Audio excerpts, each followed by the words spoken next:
ọmọ kóòtù òjíire abẹ́ ẹ̀ ti sùn oorun ẹ̀wẹ̀ bíi àkókò ìgọ̀.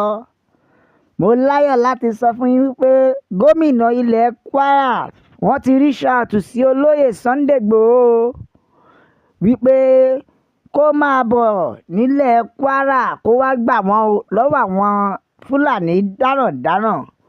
Ìyẹn nìkan kọ́ o, ǹjẹ́ ẹ mọ̀ pé rẹ́dẹ̀rẹ́dẹ́ àti wèrè Sharia law tí àwọn ọmọ Nàìjíríà gbà àwọn orílẹ̀-èdè Burkinafaso wọn ò fààyè gbarú ẹ̀ o. Ẹ jẹ́ kí n gbé yín débẹ̀ lódìdí.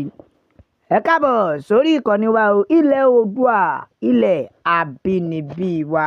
Lórí ọ̀rọ̀ gómìnà Kwara.Say bí ọjọ́ mélòó sẹ́yìn tó fi ń sọ fún bàbá olóyè Sunday Igboho wípé àwọn ò fẹ́ kó mí olóyè Sunday Igboho nílùú Kwara, tí ó dẹ̀ jẹ́ pé gbogbo àwọn aráàlú Kwara níṣẹ́ ló ń wò bọ̀ ọ́ ni. Bó tilẹ̀ jẹ́ pé arábìnrin kan ló pariwo tó ń bẹ gómìnà Kwara pé kó jẹ́ kí Sunday Igboho wá. Náà mo láyọ̀ láti sọ fún yín wípé gómìnà Kwara ti reach out sí olóyè Sunday Igboho. Kódà kò wá ṣe pé ó reach out sí Sunday Igboho nìkan, ó tún kó ọ̀rọ̀ rẹ̀ jẹ ni. Gẹ́gẹ́ bí information tó tẹ̀ wá lọ́wọ́ ni pé gómìnà náà jẹ́ kó yé olóyè Sunday Igboho pé òun ò sọ gbogbo nǹkan tó jọ bẹ́ẹ̀ wípé kó má wọ ilẹ̀ Kwara.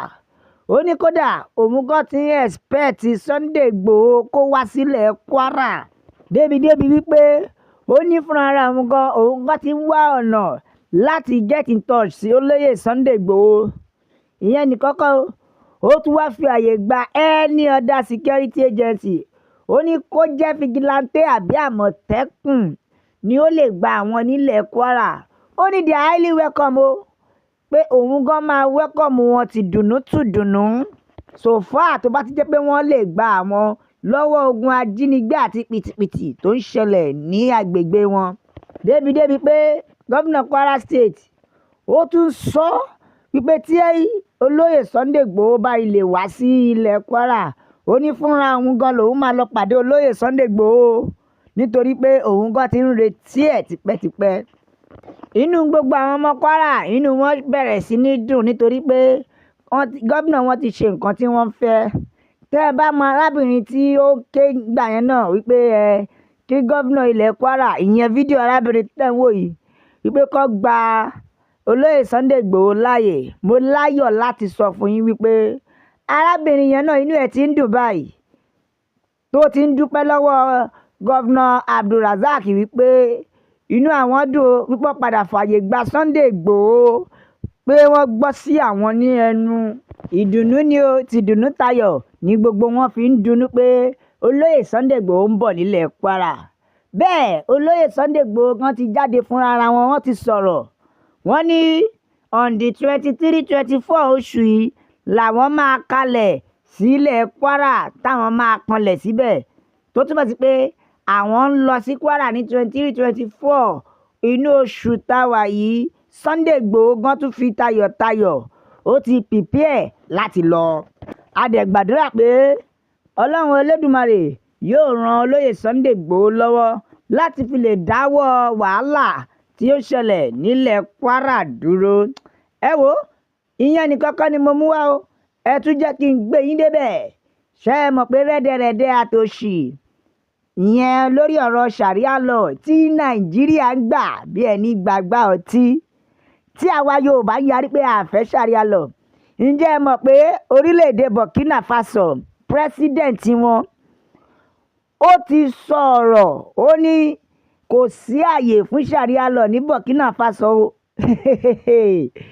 Ibi tó tún lédè, ó ní ẹni tó bá lọ ka school tó wá lọ fún Sharia law tó jẹ́ pé n tó lọ kà nìyẹn, olóò ti fọjọ́ orí ẹ̀ ṣòfò. Débi pé ó yarí o, ó ní òun ò fi àyè gba anything tó ń jẹ́ Sharia law rárá nílùú Burkinafaso. Ìyẹn president wọn yìí, ìyẹn Ibrahim Traoré. Débi pé ó jẹ́ kó yé àwọn ará ìlú Burkinafaso pé oníkálukú ló lẹ́tọ̀ọ́ láti ṣe ẹ̀sìn tó bá wù ú. Even the world, you have the right to practice any religion you want. Ṣùgbọ́n o, kò sí àyè fún Sharia law nínú Burkinafaso. Ó ní tó bá sì jẹ́ òun sì ń bẹ láàyè o, Sharia law ò lè rẹ́sẹ̀ múlẹ̀ nílùú Burkina Faso. Débi pé Ibrahim Traoré tún jẹ́ kó máa yí àwọn ìlú mùsùlùmí tó kù pé ẹ tẹ́tí gbọ́ o, ṣé ẹ fẹ́ gbọ́, lóòótọ́ mùsùlùmí lòun. Ó tún jẹ́ kó yé wa pé mùsùlùmí pọ́nbélé ni òun, kódà òun ń tẹ̀lé ẹ̀sìn, òun ń kírun, òun dẹ̀ ń ṣe gbogbo nǹkan tí Muhammadu ní káwọn máa ṣe, tànábì ní kó máa ṣe. Ó ní wá sọ̀rọ̀, ó lóun ò lè torí pé òun jẹ́ mùsùlùmí kóun wá fi àyè gba jihadi tí ò lẹ́sẹ̀ ńlẹ̀ kó wá máa fi da ìlú Burkina Faso rú. Gbogbo pìtìpìtì tó máa ń ṣe fún àwọn ọmọ Nàìjíríà, ó ní kò sáyè yẹn o lọ́dọ̀ tòun o.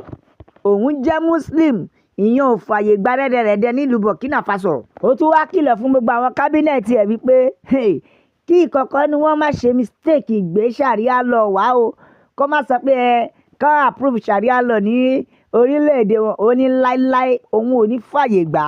Débi pé Ibrahim Traoré ó tún gba ọ̀nà mìíràn yọ. Ó jẹ́ kó yí àwọn ọ̀pọ̀lọpọ̀ mùsùlùmí tó lọ sí Saudi tó lọ study Sharia law. Ó ti sọ fún wọn pé ìwọ tó study Sharia law ní Saudi tó dẹ̀ expect pé Burkina Faso ló ti fẹ́ wá practice ẹ̀. Ó ní wo o kàn fọjọ́ orí ẹ̀ ṣòfò sí Saudi ni o, nítorí kò lè wúlò. Débi pé ó ní àti airport làwọn máa ti dá ẹ padà nítorí pé àwọn ò fi àyè gbà rárá ní Burkina Faso. Ó gbà wọ́n mọ̀ràn, àbí Ibrahim Traoré ó wo ìṣòro tí Burkina Faso ní. Ó ní iṣẹ́ rí gbogbo èyí tẹ́ ẹ lọ síbi Saudi tẹ́ ẹ lọ practice tẹ́ ẹ lọ kọ́ Sharia tẹ́ wá expect pé Burkina Faso ni. Ó ní it's better kó yá tètè yá lọ sí ìlú bòmí nítorí òun ò ní fàyè gbà. Ó tún wá sọ ọ̀rọ̀ kan, ó fún wọn ní option o, ìyẹn àwọn tó lọ study Sharia law tó wá expect pé Burkina Faso ni. Ó ní ṣẹ́rí tẹ́ ẹ bá ti study Sharia law tẹ́ ẹ dẹ̀ expect pé Burkina Faso ni. Ó ní it's better kẹ́ má wulẹ̀ wálé mọ́. The only option tóun lè fi allow kí ẹni yẹn wá ojú pé kẹ́ni yẹn bá ti yá gbé Sharia law lẹ̀ kó wá lọ study technology ní ìlú bòmí tó máa mú progress bá Burkina Faso. Ó ní ìyẹn gan nìkan lòun lè fi fàyè gbà. Bẹ́ẹ̀ pé Burkina Faso á fàyè gba Sharia ẹ lọ yọ. Ó ní ṣẹ́rí technology yẹn làwọn nídìí o, because òun ló máa grow economy wọn, òun ló máa mú ìdàgbàsókè bá Burkina Faso tí ò kì í ṣe Sharia gépagésẹ̀.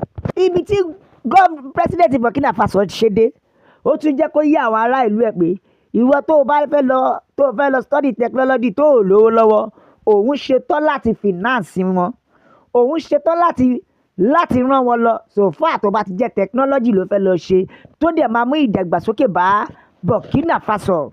Ṣùgbọ́n Ibrahim Traoré kìlọ̀ fún gbogbo àwọn imam tó jẹ́ pé believe wọn ni pé àwọn ń bọ̀ wá gbé Sharia law lẹ̀. Ó ní ìyẹn lòun ò fàyè gbà rárá torí bí bẹ́ẹ̀ kọ́ pìtìpìtì á dé bá wọn. Ṣé rí irú àwọn àṣẹ báyìí, irú àwọn èèyàn báyìí la nídìí ní Nàìjíríà tó jẹ́ pé wọ́n máa sọ̀rọ̀ with confidence tó dẹ̀ máa sọ pé àwọn ò fẹ́. Ẹ wo ohun tó fi lè mú kí Burkina Faso fi yarí pé àwọn ò fẹ́ Sharia law. Ẹ wá wo ẹgbọ́n rọ̀dọ̀rọ̀dọ̀ tí wèrè kan sọ o tó jẹ́ ọmọ Nàìjíríà. Ṣe mọ̀ pé Nàìjíríà ló gba wèrè, ló gba asínwín. Nàìjíríà náà ló fi àyè gba gbogbo ẹ̀sìn wèrè. Ìyẹn gọ́vnà Bala Muhammed ó sọ kọ́tọ̀kọ́tọ̀ kan.